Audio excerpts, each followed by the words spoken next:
হরে কৃষ্ণ, রাধে রাধে। আমরা এসেছি দক্ষিণেশ্বরে, এখন পুজো দিলাম। পুজো দিয়ে এখন এখানে ঘুরছি।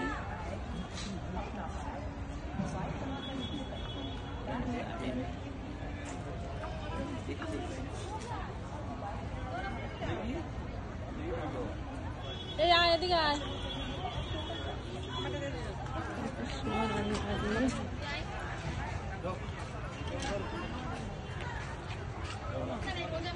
কালকে ভাইফোঁটা ছিল, তাই আজকে আসলাম দক্ষিণেশ্বরে মায়ের এখানে পুজো দিতে। আমাদের এখন পুজো দেওয়া হয়ে গেছে।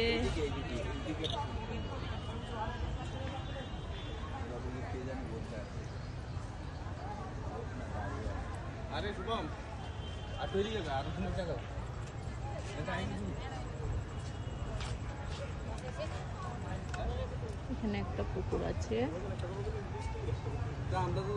মায়ের পাশে একটা পুকুর আছে।